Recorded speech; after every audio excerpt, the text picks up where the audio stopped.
À la fin de sa vie, Jean-Louis Barrault semblait avoir trouvé le repos dans le silence des coulisses, aux côtés de son éternelle compagne Madeleine Renaud. Loin des projecteurs, il observait son passé comme on feuillette un album aux pages jaunies, chaque photo révélant un éclat, une blessure, une ombre. On l'appelait le poète des planches, l'homme qui avait fait vibrer des générations avec les enfants du paradis. Mais derrière le sourire discret et la voix douce se cachait un feu secret, nourri par des affrontements qu'il n'avait jamais vraiment oubliés. Car le théâtre, ce royaume fragile de passion, est aussi un champ de bataille invisible. Les loges sentent la poudre des rivalités, les couloirs murmurent les rancunes, et les rideaux rouges ont parfois abrité des haines silencieuses. Jean-Louis Barrault, avec son allure d'esthète et son désir de beauté, n'échappait pas à ses blessures d'ego. Derrière ses gestes élégants, il portait en lui le souvenir d'artiste qu'il ne pouvait pas voir en peinture. À 83 ans, alors que son souffle se faisait plus court et que le monde semblait déjà l'oublier, Barrault se serait confié, laissant glisser quelques noms comme on ouvre une boîte scellée depuis trop longtemps. 5 figures, 5 visages gravés dans sa mémoire comme autant d'épines au milieu des roses. Il y avait d'abord Louis Jouvet, le maître autoritaire dont l'ombre pesait sur ses débuts. Puis Jean Vilar, le tribun d'Avignon, frère ennemi d'une même passion. Plus loin, Jean Cocteau, le magicien des mots et des images, miroir déformant dans lequel Barrault se perdait. Il y eut aussi Roger Blin, compagnon de route devenu rival dans la conquête des avant-gardes. Et enfin, Arletty, la reine de les enfants du paradis, dont la présence éclipsait parfois son propre éclat. 5 noms, 5 histoires de fierté et de blessures. 5 combats que Barrault n'avoua jamais publiquement, mais qui marquèrent à jamais son chemin. Aujourd'hui, nous allons rouvrir ce rideau secret, suivre les pas de Barrault dans ses rivalités enfouies, et découvrir pourquoi, même au cœur de la gloire, certains visages lui étaient impossibles à supporter. Numéro 5, Louis Jouvet. Au commencement de sa carrière, Jean-Louis Barrault n'était encore qu'un jeune comédien avide de tout apprendre.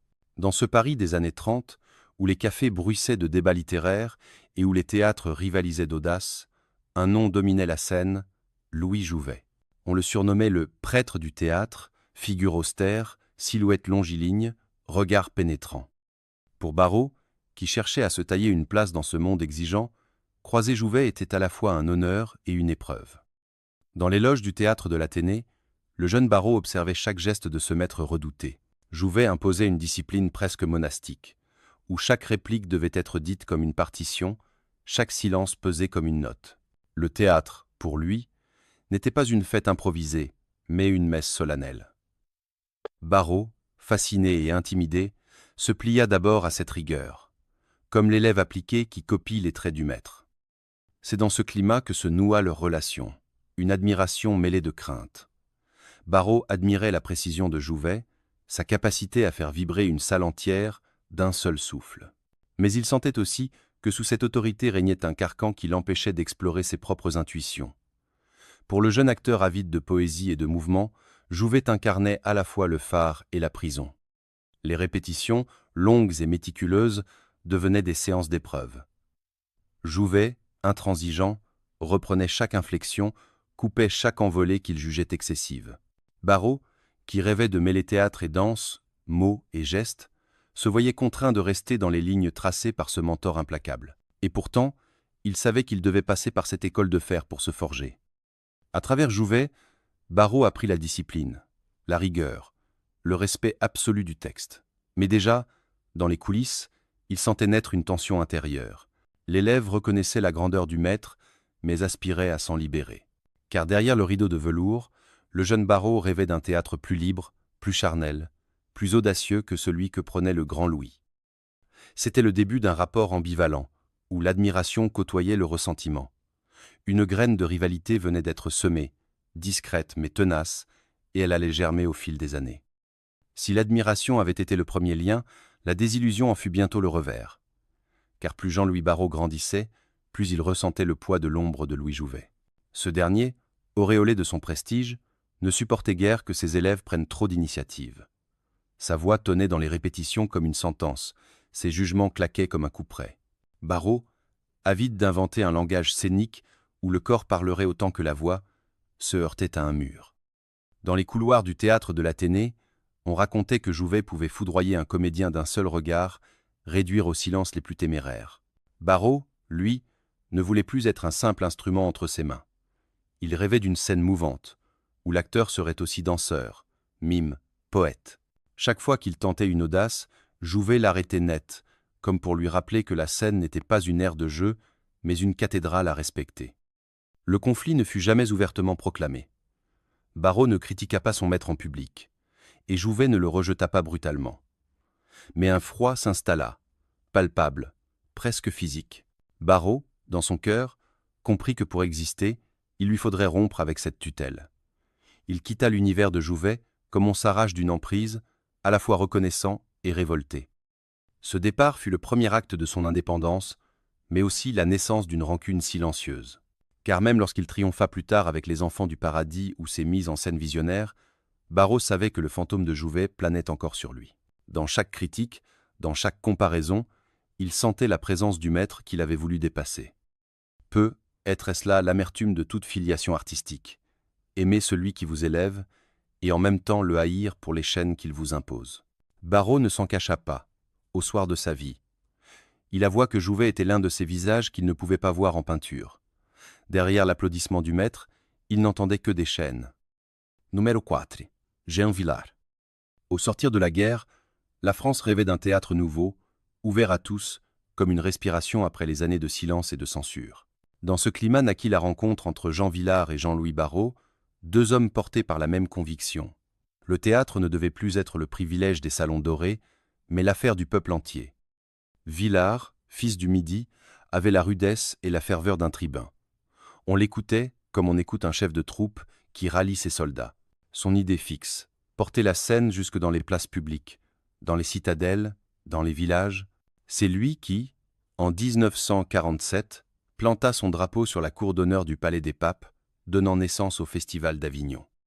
Pour Vilar, le théâtre devait être une arme démocratique, un espace où la République se rejouait soir après soir. Barrault, lui, portait en lui un autre rêve. Avec Madeleine Renaud, il dirigeait sa compagnie comme une arche poétique. Il croyait au théâtre comme à une fête des sens, un lieu de beauté pure, où la parole se mariait au geste, où l'émotion transcendait les barrières sociales. Il suivit de près les premiers pas de Vilar, admirant son énergie et son audace. Ensemble, ils partageaient des discussions passionnées, rêvant d'un art qui ne serait plus enfermé entre quatre murs. Dans ces années-là, une fraternité semblait possible. Les deux gens incarnaient une génération décidée à briser les vieux codes, l'un par la rigueur militante, l'autre par l'élan lyrique. Ils se croisaient dans les colloques, les festivals, les couloirs des ministères où l'on commençait à parler de démocratisation culturelle. Barrault saluait en Vilar un compagnon de route, presque un frère, qui partageait la conviction que l'art devait quitter sa tour d'ivoire. Mais cette fraternité, fragile comme une alliance sur un fil, allait bientôt se fissurer. Car si les deux hommes regardaient dans la même direction, ils ne voyaient pas le même horizon. Au fil des années, ce qui avait d'abord semblé une alliance se transforma en fracture. Jean Vilar et Jean-Louis Barrault partageaient le même désir d'ouvrir le théâtre, mais leurs routes se séparèrent comme deux fleuves au cours contraire. Vilar, avec son théâtre national populaire, faisait du spectacle un service public, quasi militant, où la scène devait refléter les combats du peuple, ses espoirs, ses luttes. Pour lui, l'acteur n'était pas une étoile isolée, mais le porte-voix d'une cause collective. Barrault, au contraire, poursuivait un rêve esthétique. Il croyait en un théâtre d'images et de poésie où l'émotion primait sur le discours politique. Pour lui, la scène devait être un sanctuaire de beauté, pas une tribune militante. Quand Vilar brandissait le théâtre comme une bannière, Barrault le caressait comme une lyre. Deux visions irréconciliables. Leurs débats, d'abord courtois, devinrent plus vifs. Dans les journaux, dans les colloques, leurs noms s'opposaient comme deux symboles. Vilar reprochait à Barrault son raffinement jugé élitiste, presque aristocratique. Barrault, lui, voyait dans le théâtre de Vilar une brutalité qui écrasait la grâce et réduisait l'art à un instrument. Derrière les mots polis, la rivalité était claire. Chacun incarnait une direction et la France culturelle devait choisir. Cette opposition atteignit son paroxysme dans les années 60. Les partisans de Vilar acclamaient Avignon comme le nouveau temple populaire. Ceux de Barrault défendaient le théâtre de l'Odéon, devenu sous sa direction un laboratoire poétique. Mais même ce bastion fut fragilisé par la tourmente de mai 68, lorsque Barrault fut sommé de quitter l'Odéon sous la pression politique. Vilar, silencieux ou critique, ne vint pas à son secours. La fracture était consommée. Barrault en garda une blessure secrète. Il reconnaissait la grandeur de Villars, mais il savait aussi qu'ils n'étaient pas frères d'armes. Leurs chemins, un temps parallèle, devinrent deux lignes qui ne se croisèrent plus. Dans ses confidences tardives, Barrault résuma cette séparation par une phrase glaciale. Entre lui et moi, le théâtre était une frontière infranchissable. Numéro 3. Jean Cocteau. Dans le Paris des années 40, le nom de Jean Cocteau brillait comme une constellation insaisissable. Poète, cinéaste, peintre, dramaturge, il semblait tout embrasser, tout transformer en mythe. Pour le jeune Jean-Louis Barrault, encore marqué par ses années d'apprentissage, croiser Cocteau revenait à entrer dans un miroir magique, fascinant mais déstabilisant. Leur première rencontre eut lieu autour d'un projet théâtral. Cocteau, en quête d'acteurs capables de donner chair à son univers onirique, aperçut en Barrault une silhouette singulière. Un corps souple, presque chorégraphique, une voix qui pouvait se plier aux images les plus étranges. Barrault, de son côté, admirait ce créateur total, qui jonglait avec les arts comme avec des éclats de verre.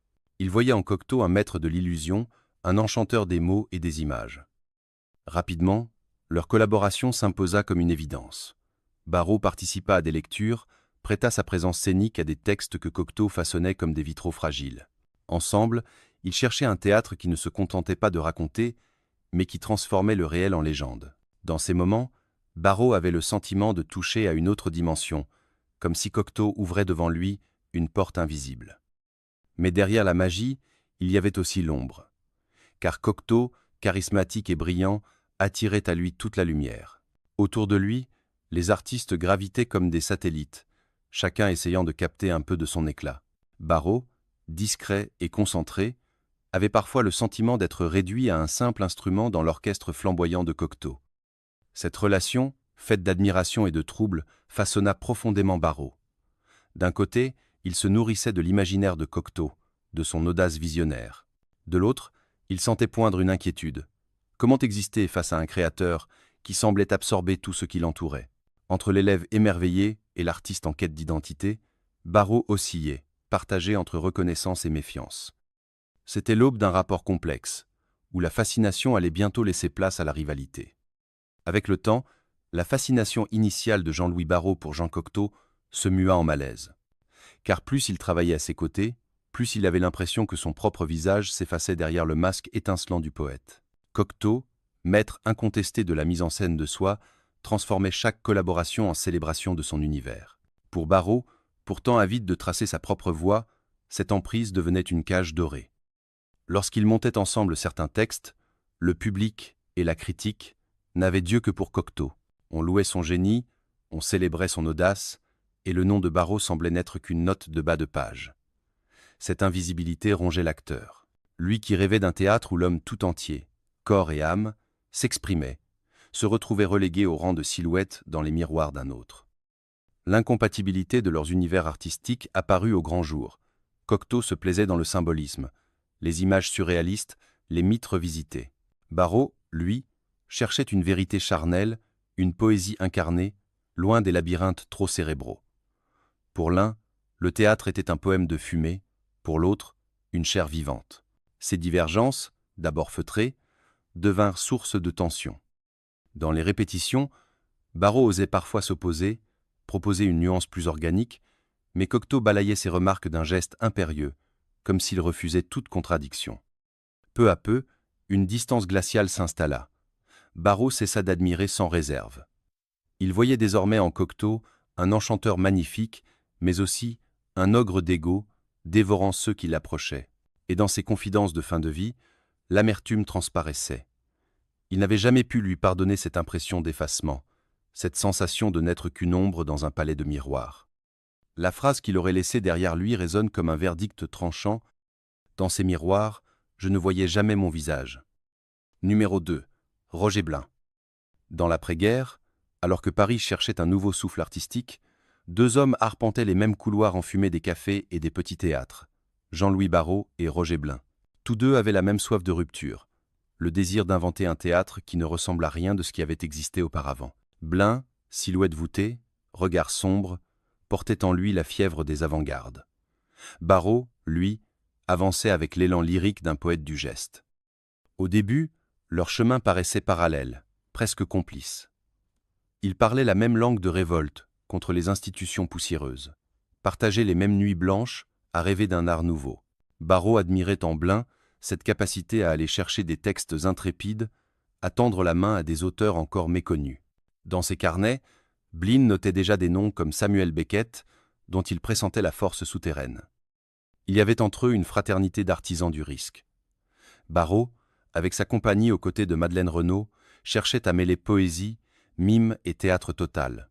Blin, plus rugueux, plus radical, explorait les marges, les écritures brûlées par le silence et l'absurde. Ils se retrouvaient dans les mêmes cercles, échangeaient des idées, s'écoutaient avec respect. Pour Barrault, Blin représentait une sorte de frère d'armes, un compagnon de quête dans une époque où l'art cherchait encore ses contours. Il partageait la conviction que le théâtre devait secouer les consciences, surprendre les spectateurs, les jeter hors de leur confort. Pendant un temps, cette proximité sembla promettre une collaboration fructueuse. Mais derrière cette fraternité couvait déjà une différence fondamentale. Car si Barrault avançait dans la lumière de la poésie, Blin marchait dans l'ombre de l'absurde. Et cette divergence, d'abord imperceptible, allait bientôt les éloigner comme deux étoiles attirées par des constellations opposées. Au tournant des années 50, la fracture entre Jean-Louis Barrault et Roger Blin devint irréversible, car un nom allait s'interposer entre eux, Samuel Beckett. L'auteur irlandais, encore inconnu, avait confié à Blin la mise en scène de An, attendant Godot. Ce choix, qui paraissait anodin au départ, allait bouleverser l'histoire du théâtre et marquer profondément Barrault. Barrault, qui rêvait depuis longtemps d'explorer les textes de Beckett, vit ce privilège lui échapper. C'est Blin que Beckett choisit, voyant en lui l'allié idéal, capable de porter sur scène la nudité et la cruauté de son univers. Quand Godot fit scandale puis triompha, Blin devint le dépositaire de cette révolution théâtrale. Barrault, lui, se retrouva à l'écart, réduit au rôle de spectateur d'une aventure qu'il aurait voulu mener. Cette blessure fut plus qu'une simple rivalité de carrière, elle fut vécue comme une mise à l'écart symbolique. Blin, avec son style dépouillé, tranchant, semblait incarner une modernité radicale qui reléguait l'esthétique lyrique de Barrault au rang d'ornement dépassé. Là où Barrault peignait la scène de couleurs et de mouvements, Blin la dépouillait jusqu'à l'os. Et le monde, fasciné par l'absurde beckettien, acclama Blin comme le guide d'une nouvelle ère. Pour Barrault, ce fut une humiliation silencieuse. Dans ses confidences tardives, il laissa transparaître une amertume. Il respectait le courage de Blin, mais ne pouvait lui pardonner d'avoir accaparé cet héritage. L'amitié des débuts s'était muée en distance glaciale, chaque succès de Blin ravivant la plaie. Il confia un jour, comme pour exorciser ce ressentiment, « Il me laissa attendre Godot, mais il ne vint jamais. » Numéro 1. Arletty. Dans l'histoire du cinéma français, peu de rencontres ont autant marqué la mémoire collective que celle de Jean-Louis Barrault et Arletty dans Les Enfants du Paradis. Nous sommes en plein cœur de l'occupation, dans un Paris étouffé par la guerre, mais les studios de la rue François Ier s'embrasent d'une énergie fébrile. Carnet et Prévert dirigent ce film qui deviendra une fresque éternelle, et Barrault y incarne Baptiste, le mime fragile, tandis qu'Arletty brille dans la peau de Garance, l'énigmatique séductrice. Dès les premières répétitions, l'alchimie artistique est évidente. Barrault, silencieux et délicat, donne à son personnage une profondeur de cristal. Arletty, libre et flamboyante, illumine chaque scène de son accent gouailleur, de sa présence magnétique. Ensemble, ils composent un duo qui marquera l'histoire du cinéma. Mais derrière la caméra, la réalité était plus heurtée. Arletty, déjà star consacrée, régnait sur le plateau avec une assurance souveraine. Elle entrait comme une reine dans un palais, saluait avec désinvolture, improvisait parfois avec une audace qui fascinait l'équipe. Barrault, plus réservé, travaillait ses gestes avec une discipline presque ascétique. Entre eux, les méthodes s'opposaient. Elle incarnait l'instinct, lui la rigueur.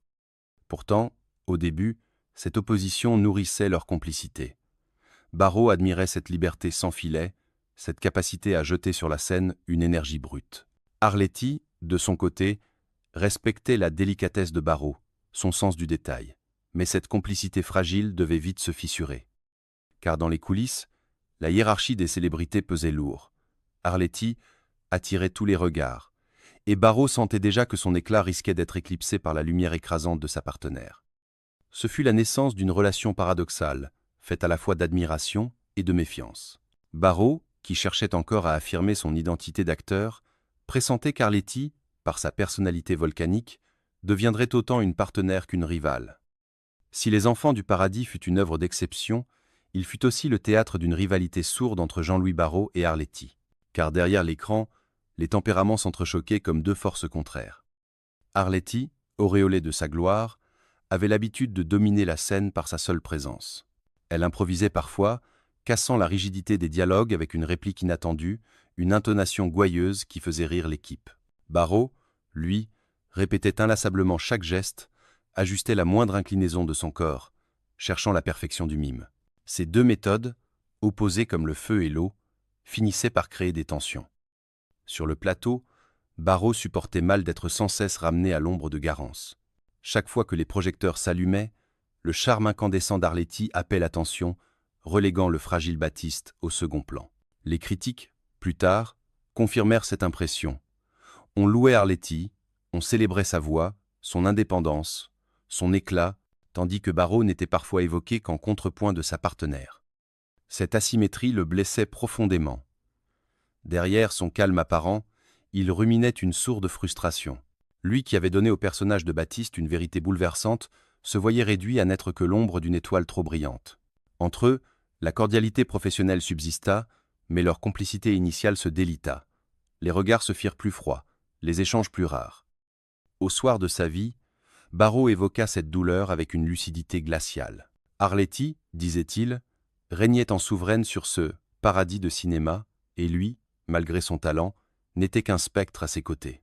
Cette amertume, il ne la formula jamais sur la place publique, mais elle resta gravée comme une cicatrice secrète. La phrase qu'il laissa résonne encore comme un aveu amer. Sur le paradis, elle régnait, moi j'étais son ombre. Au crépuscule de son existence, Jean-Louis Barrault s'était retiré dans une discrétion presque monacale, auprès de Madeleine Renaud, son indéfectible compagne de vie et de scène. Ensemble, ils formaient un couple qui avait traversé le siècle comme deux funambules, avançant toujours sur le fil fragile du théâtre. Dans ce silence des dernières années, Barrault repassait sans doute les visages de ceux qui l'avaient accompagné, aimé ou blessé. Les noms de Louis Jouvet, Jean Vilar, Jean Cocteau, Roger Blin et Arletty n'étaient pas seulement des souvenirs amers. Ils étaient les pierres d'un chemin jalonné de luttes et de contradictions. Chacun d'eux avait contribué à forger, par le conflit autant que par l'admiration, l'identité de Barrault. Car l'art, comme la vie, se nourrit autant des blessures que des triomphes. À travers ses confidences tardives, Barrault ne cherchait pas à régler des comptes, mais à révéler l'envers de son histoire. Un homme sensible, écartelé entre l'élan poétique et la dureté des rivalités. Ses rancunes n'étaient pas de simple haine, mais les cicatrices laissées par les affrontements nécessaires à toute quête artistique. Aujourd'hui, son nom reste attaché à la grâce de Les Enfants du Paradis, à la beauté fragile de Baptiste, à ses mises en scène visionnaires. Mais derrière cette lumière, subsiste l'ombre de ces 5 visages qu'il ne pouvait pas voir en peinture. Et peut être, est-ce là, le vrai héritage de Jean-Louis Barrault? Nous rappeler que même les poètes portent en eux des combats invisibles et que derrière chaque chef-d'œuvre sommeille une part de solitude, de fierté blessée et de silence.